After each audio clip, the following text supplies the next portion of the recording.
Hola a todos. No sé si es que empezamos ya o va a haber, no sé, Howard, si va a hacer una presentación o cómo se va a realizar el foro. Sí, buenas tardes con todos. Quisiera agradecer a todos los que se encuentran presentes y sobre todo al profesor Rómulo por habernos brindado este tiempo, ya que fue el que nos sugirió realizar esta actividad. Y le cedo la palabra al profesor para que pueda presentarse y damos inicio con el foro. Bien, bueno, voy a compartir también. Estoy bloqueado, así que no puedo sino solo por medio de la voz, pero bueno, quiero inicialmente saludar a todos los participantes y miembros del club IFT que se han unido esta tarde para conversar un poco sobre un video titulado de la historia del plástico. Espero que todos se encuentren bien, de salud, en sus casas, junto a su familia, durante esta etapa de confinamiento pues, que estamos pasando.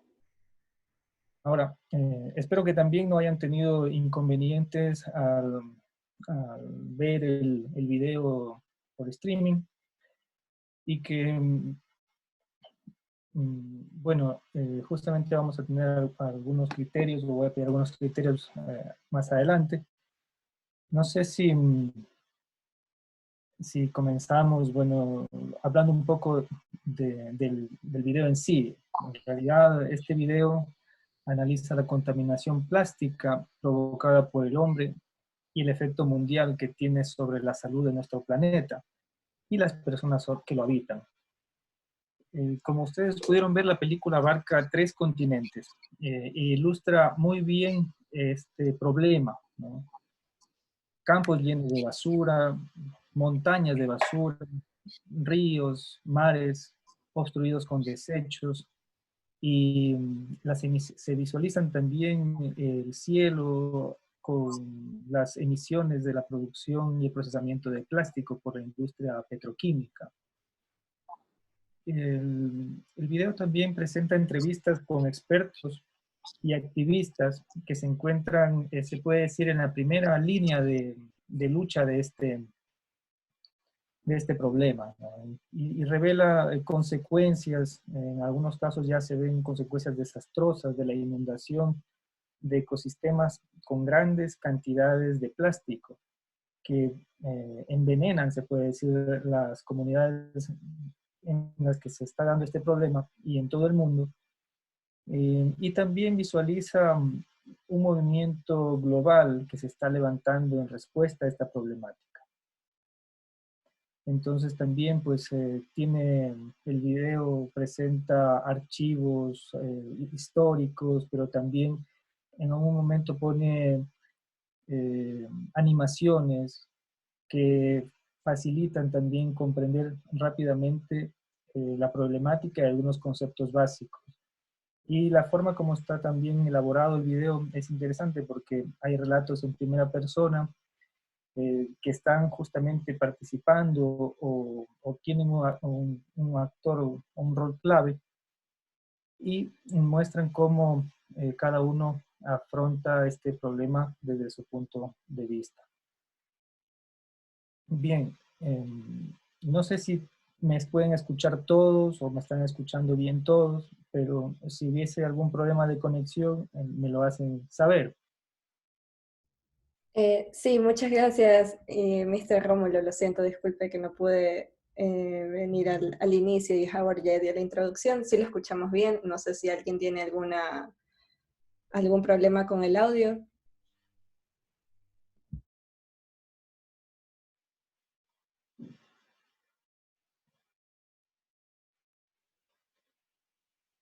Bien, entonces, bueno, yo no sé también si puedo poner el video o mejor no pongo el video, no sé cómo hacer, pero Profe, si desea, activa su cámara.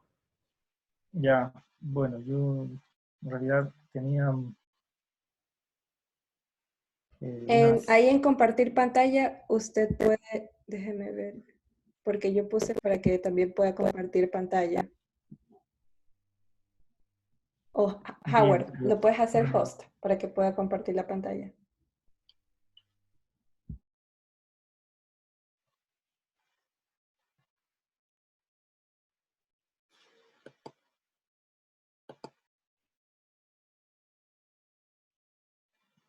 Listo, profesor, ahora usted es el anfitrión.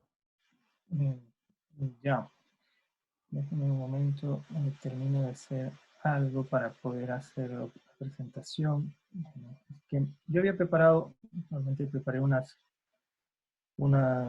preguntas, justamente un poco como para dirigir el, el foro. Entonces, déjenme abro esto.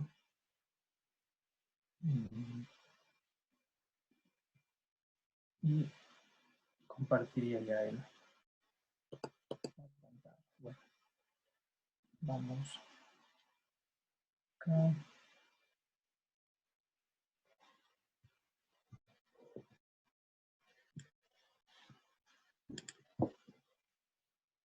Ok, entonces para compartir la pantalla.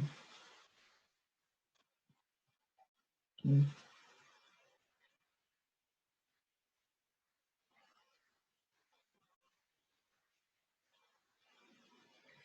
Bien, entonces yo me estaba refiriendo justamente a este video que todos pues lo vieron. Ahí y comentaba algo justamente de la historia del plástico que analiza, ¿no? Las entrevistas y todo, que fue lo que comenté hace un momento. Y quisiera pasar al foro para que puedan también ustedes participar y dar su punto de vista. Y como todos lo vieron, el objetivo tampoco creo que es que yo lo resuma parte por parte, sino ir conversando de algunas cuestiones que pueden ser sobresalientes en esta temática. Entonces, yo quisiera que conocer de ustedes, bueno, eh, realmente el video plantea o habla de una crisis, ¿no? La crisis del plástico. Y yo preguntaría a todos, ¿qué piensan ustedes? ¿Estamos en una crisis de plástico? ¿Y qué hechos en el mundo, en el país, en su ciudad, muestran justamente esta crisis? ¿Qué opinan ustedes?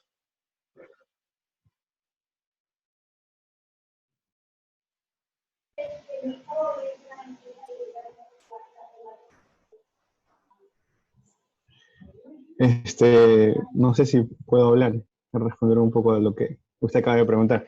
Bueno, buenas tardes, profe. Muchas gracias por abarcar, iniciar todo lo que es esta charla tan interesante en base al video. Por ejemplo, yo estaba viendo en el principio cómo nos explicaba cómo en la India, en ciertas regiones, ha incluso bajado la esperanza de vida de 15 a 20 años en los habitantes de ciertas localizaciones gracias a la contaminación masiva de todo esto, lo que es el plástico. Y no solo eso. Por otra parte, en lo que es En la bahía de Manila, en Filipinas, también lo mencionó, lo que es el continente asiático, como las montañas de basura, aun cuando hacen campañas de limpieza todos los días, se sigue y se sigue y se sigue contaminando. Y comparaban esto a la metáfora de la tina, que trataban de sacar agua con una cuchara mientras el grifo estaba completamente abierto. Entonces, ¿cómo no va a ser la solución eso? Limpiar cada día si la contaminación se sigue realizando, aún así. Pero ya puntualizando, por ejemplo, en la ciudad, ¿no? O en su barrio, ¿qué hecho usted puede decir que mostraría o que en realidad estamos frente a una crisis? Por ejemplo, en mi ciudad, al menos, se puede ver en la parte de los balnearios, cómo aún así en lugares que no son totalmente transcurridos, uno va caminando y se encuentra en la playa con basura, con plástico, con todos estos residuos de productos que son utilizados durante unos pocos minutos y aún así estos desechos son botados por los mismos consumidores. Entonces, yo creo que sí estamos ante una crisis y que más que todo hoy, que estamos en etapa de cuarentena, se puede ver las playas muchas veces mucho más limpias de lo que usualmente se verían si no estuviéramos en el confinamiento. Bien, ¿alguien más que quiera participar y responder a esta pregunta? Sí, yo pienso que definitivamente sí estamos enfrentando una crisis con respecto a lo que es la contaminación generada por el uso de plásticos y dando un ejemplo específico de nuestro país, podemos especificar la noticia del año pasado que hubo la prohibición del uso de 4 tipos de plásticos en lo que es la península, el archipiélago de Galápagos. No se podían utilizar, recuerdo que eran los sorbetes y las fundas plásticas, ya que se había reportado un exceso de toneladas de plástico que habían llegado a las costas de una isla en específico. Entonces considero que sí estamos viviendo una crisis actual con respecto a este tema y con respecto al video plantea varias soluciones de diferentes puntos de vista. Al final menciona lo que es la economía circular como una alternativa para solucionar este problema, con el fin de que al final no se genere plástico, no se genere desperdicio, sino que todo vuelva, se genere un ciclo y no se genere exceso de desperdicios. Pero Howard, interesante su punto de vista, pero ya se está adelantando un poco en la discusión porque ya pasamos de los hechos que muestran la crisis a las soluciones. Entonces, vamos un poco, tal vez, organizando las ideas, un poco para ir. Yo entiendo que todos vieron el video, realmente se plantean también soluciones o alternativas, pero vamos un poco discutiendo al mismo tiempo como para contar un poco desde la experiencia de cada quien estos puntos que yo estoy tratando un poco de organizarlos, ¿no? Bueno, pasemos a otro tema.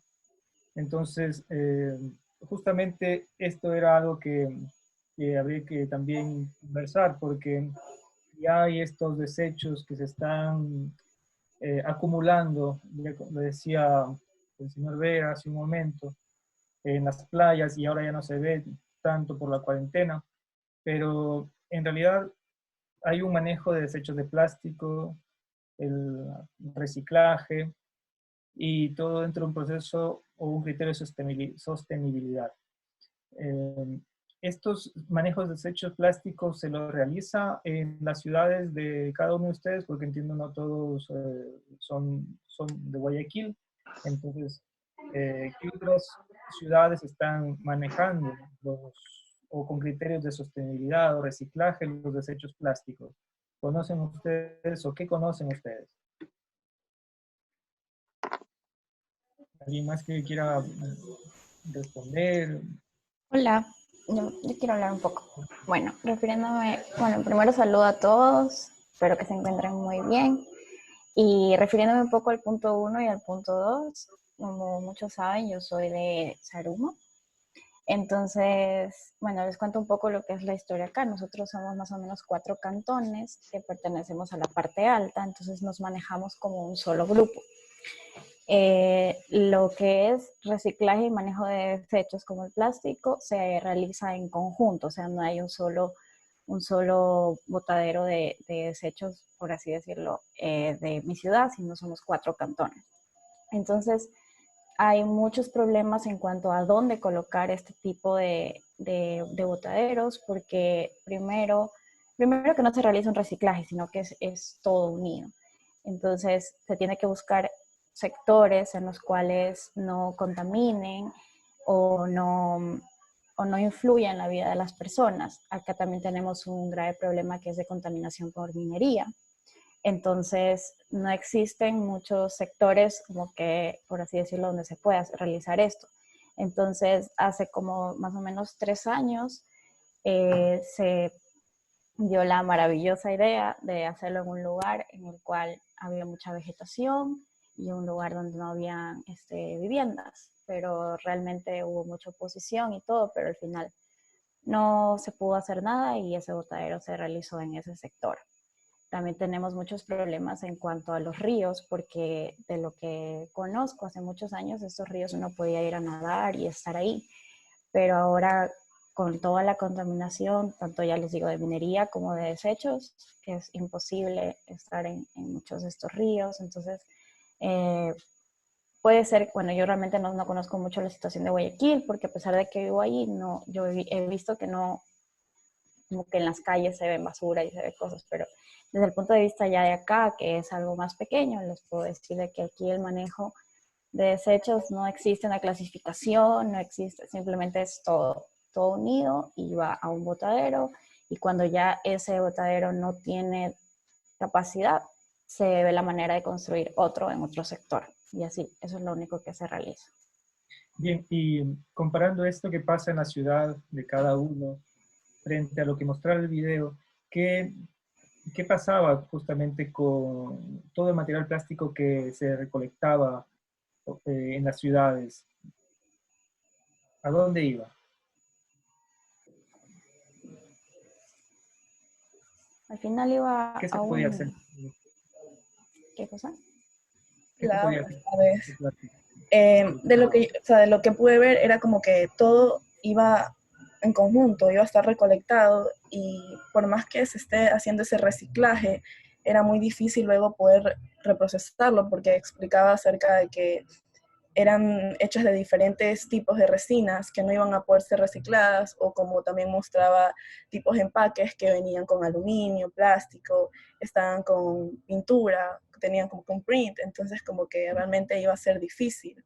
Y aún queriendo reciclar, como que también mostró lo de los porcentajes, que realmente el 2% es lo que se está reciclando, entonces como que uno, aunque tenga la conciencia de en casa poder como que separar lo orgánico y lo reciclable, lo plástico, a la final a lo que se llevan todo, termina siendo como que una mezcla otra vez entre, ya sea entre esos orgánicos y plásticos, o ya sea entre esos tipos de plásticos que son reutilizables y los que no son.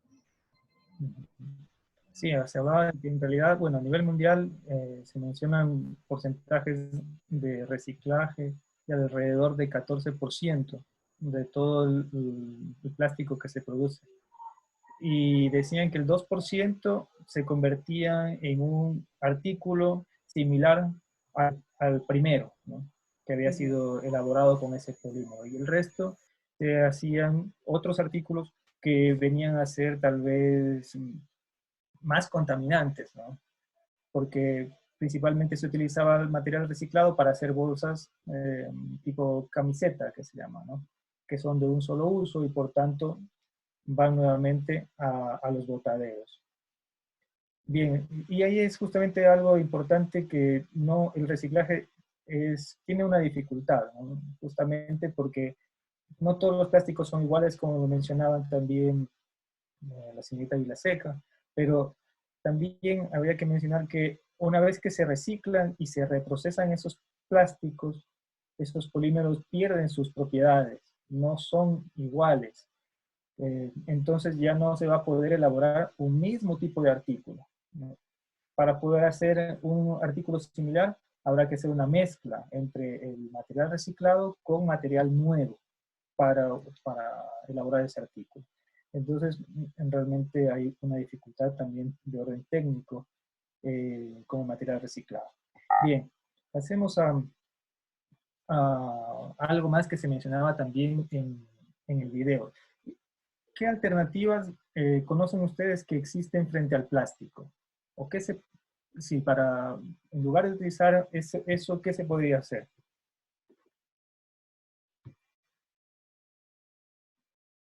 A ver, alguien que no ha participado todavía. O sea, como en el sentido de para alimentos o como para qué tipo de cosas. Porque, por ejemplo, daba el ejemplo de que habían estos sachets que eran para shampoos, para aceites y todo eso, y eso estaban tratando de eliminarlo porque era un plástico que se usaba solamente para cubrir las necesidades, no para cubrir las necesidades, sino para cubrir solamente eh, algo que quería el consumidor que era muy práctico. Entonces estaban tratando de eliminar esas alternativas para utilizar menos plástico y así poder hacerlo a más escala. Pero no sé a qué tipo de alternativas, como... Bueno, algo que ahí usted mencionaba es la presentación. Me imagino que está hablando del tipo de presentación de un empaque o una cantidad mucho más pequeña. Y justamente algo que habría que subrayar, lo que menciona es que tipo de a mercados con esa capacidad adquisitiva, de tal manera que no se puede vender, vamos a decir, 1 litro de un producto empacado, sino tiene que venderle 100 ml de ese producto empacado. Pero en realidad el plástico utilizado, el empaque de ese producto, pues puede ser multicapa y por tanto luego reciclar ese tipo de empaque es muy complicado.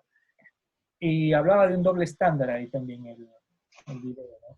De las grandes empresas que, mientras que tienen su sede en Europa y cumplen la normativa europea, no tienen la misma reglamentación en Asia y por tanto los productos que comercializan en Asia tienen, digamos, tienen justamente esta modalidad de hacer empaques pequeños que no se pueden reciclar.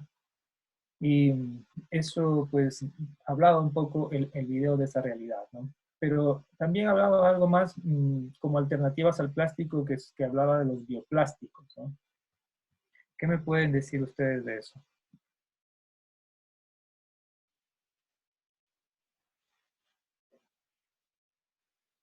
¿Mm? ¿Alguien más que quiera participar? ¿Qué escucharon en el video respecto a una alternativa al plástico que son los bioplásticos?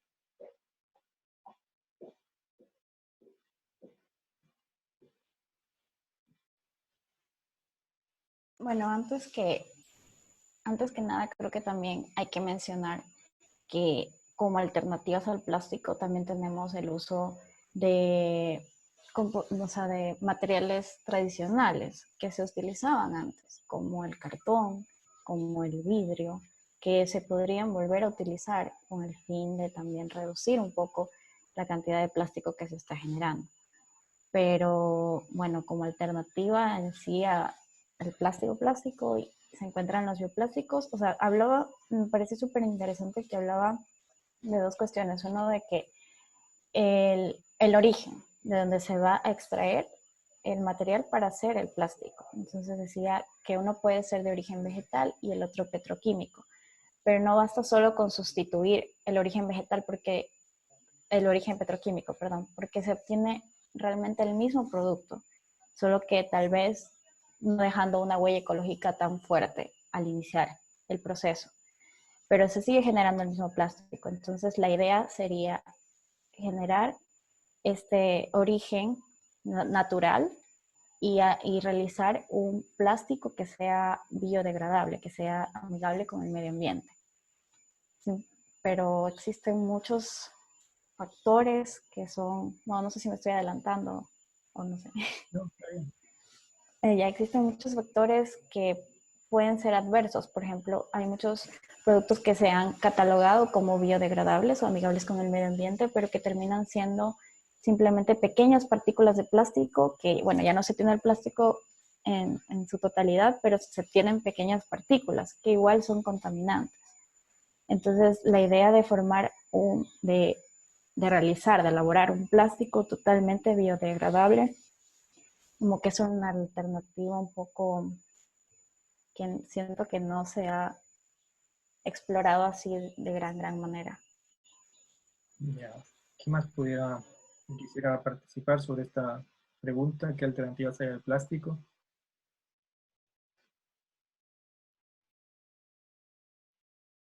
No. Bueno, alguna puntualización ahí. Justamente, en realidad se hablaba de los bioplásticos, que no significa o es sinónimo de ser biodegradable, ¿no?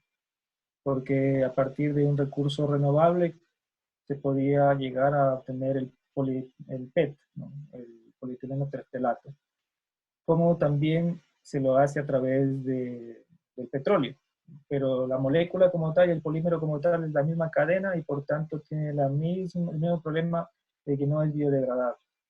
Entonces, se piensa, bueno, hay esfuerzos por hacer avanzar el sector de los plásticos biodegradables, pero mencionaba también en el video que hay una realidad que en el mundo las empresas que producen resinas plásticas de origen fósil tienen grandes subsidios y por tanto esos grandes subsidios que reciben del Estado o de los diferentes estados, principalmente Estados Unidos, entonces hace que el precio final de venta de esas resinas de origen fósil sea un precio subsidiado, ¿no? Y por tanto los plásticos de origen o que son biodegradables no pueden competir con esos precios. Yo puedo poner un ejemplo de cuánto cuesta, por ejemplo, el kilogramo de polilactida, que es un polímero biodegradable y biobasado, ¿no? Dependiendo del país de origen, puede estar un kilogramo en $1.90 el kilo, mientras que el polietileno puede estar en 80 centavos el kilogramo. Entonces sí es un factor 2, un poco más, ¿no? Del doble del precio del uno versus el otro. Y eso siempre va a tener un impacto también en la industria, y más aún en la industria de alimentos, ¿no? En donde se requieren empaques para la conservación. Bueno, avancemos un poco. Entonces, frente a este problema, el video también mencionaba algunas soluciones, como la economía circular, que ya también el señor Toledo comentó un poco, y hablaba de un término que es la responsabilidad extendida del productor. ¿Cómo entendieron ustedes esta parte del video? Porque es algo muy importante también este nuevo concepto. ¿Qué me pueden decir?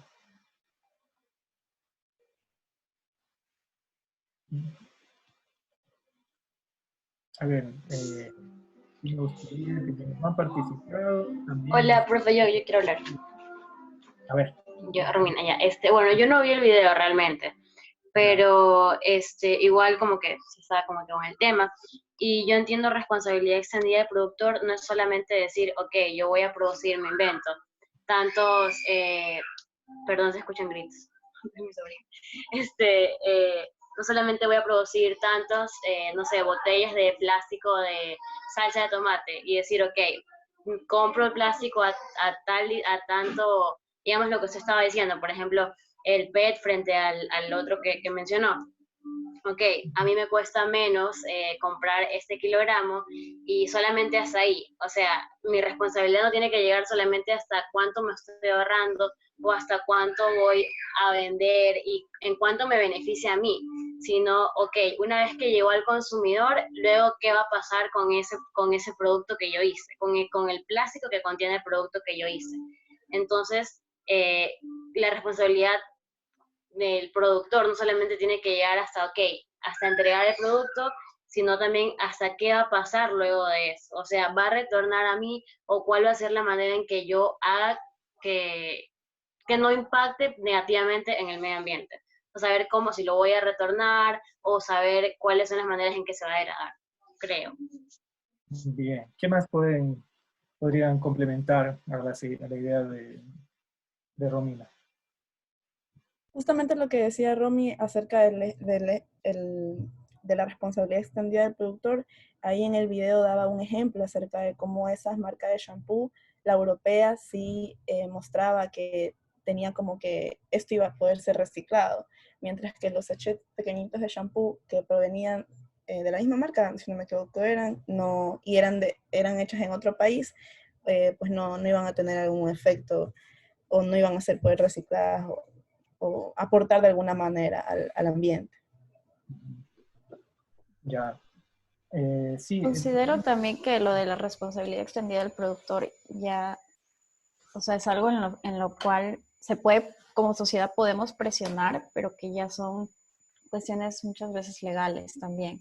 O sea, se debería obligar a los productores a hacerse cargo de sus productos, pero en sí, o sea, si no existe una ley que obligue, muchos de ellos no lo van a hacer. Entonces considero que ya es algo también un poco legal y que no es tan fácil tampoco. O sea, es fácil decirlo, crearlo y motivar, pero no es tan fácil de hacer que se cumpla, ¿no? Bien. También quería aportar a lo que dijo Ivana y Rosita, que recordaba cuando con unos chicos de la IFT organizaron la visita a la planta técnica de Procarnitis, que es de la cadena de mi comisariato. Entonces, justamente el ingeniero encargado de planta nos contó algo relacionado a esto, de que sus envases iban a utilizar diferentes tipos de componentes biodegradables y con las nuevas tarrinas que ellos venden. Entonces, eso se liga también a lo que es la responsabilidad extendida del productor, de que no es solo simple de que se responsabilizan porque el producto esté bien, sino de que qué va a pasar después de eso. O sea, tener un poco de conciencia social con respecto al producto que uno está vendiendo. Claro, sí, dependiendo de la legislación, ya hay conceptos que se empiezan a poner en el debate para incluir en la legislación, incluso en la legislación nacional. En Ecuador hay un documento que se llama algo así como Libro Blanco para la Economía Circular de Plásticos, que es una iniciativa del Ministerio del Ambiente que está coordinándola en coordinación junto con el Ministerio de la Producción. Entonces, ahí se están discutiendo estos temas de responsabilidad extendida del productor y hasta dónde podría ir y debería ir la responsabilidad del productor. De tal manera que, como ustedes bien lo mencionan y lo menciona en el video, esa industria desde el momento que diseña el alimento sabiendo qué envase va a utilizar y ese envase de qué material va a ser, cómo se va a reciclar, si se va a reciclar o no, si va a ser biodegradable, ¿no? Y si no lo va a hacer, si no va a ser biodegradable, qué acciones en concreto va a hacer la industria esa industria para recolectar ese envase, para reciclarlo, para reusarlo o para hacer que vaya a depósitos o a los botaderos de forma ordenada, digamos, ¿no? Y no se convierta en un contaminante para los ríos y por tanto también los mares. Entonces, esos temas están en discusión y creo que ya se están fijando plazos en donde las industrias tienen que ir hacia utilizar material reciclado, por un lado, o también ir hacia materiales biodegradables en el Ecuador. Todo eso también va de la mano con algunos acuerdos comerciales que tiene el Ecuador con Europa y con otras partes del mundo en donde se han acordado justamente trabajar para regular el problema de los plásticos. Bien, entonces, un poquito yendo hacia el rol de ustedes o nosotros como futuros ingenieros en alimentos, ¿Cuál creen ustedes que podría ser el rol que debe jugar el ingeniero en alimentos frente a esta problemática, a esta crisis? Yo creo que todos los ingenieros en alimentos tenemos la capacidad de poder ver hacia dónde va cada empaque de cada producto, o sea, de optimizarlo de una mejor manera, en el sentido de que, ok, si este producto necesita tales características, voy a ver qué tipo de empaque económicamente y ambientalmente son viables para la supervivencia de este alimento y así ver cómo o sea, yo soy el responsable de que en realidad ese empaque no cause, no tenga un impacto hacia el medio ambiente o económicamente hablando. No sé si me hago entender. Sí, no, claro. Obviamente también hay que entender el rol que tiene un ingeniero dentro de una industria. Entonces, Ujú. el rol debe ser estar bien claro de estas problemáticas, de las propiedades de diferentes materiales que podrían sustituir a Ujú. los convencionales para una aplicación dada en una industria. Entonces, y justamente tener el conocimiento y para convencer a las personas dentro de una fábrica respecto al uso de nuevos materiales. Parece que está por concluir el tiempo de la reunión. Parece que falta menos de un Eh, minuto y se va a cortar. No sé cuál es la alternativa. sí, en todo caso, si todos nos podemos volver a conectar un ratito más para poder seguir con el foro, así unos minutos. Sí, yo no tengo inconveniente, unos minutos más podemos conversar y terminaría unas dos preguntas más que Sí, quería, con las que quería finalizar el foro. en todo caso, chicos, ahora voy a terminar la reunión y se vuelven a conectar al mismo link para poder... Sí, listo. Ok. 1, 2, 3, 4.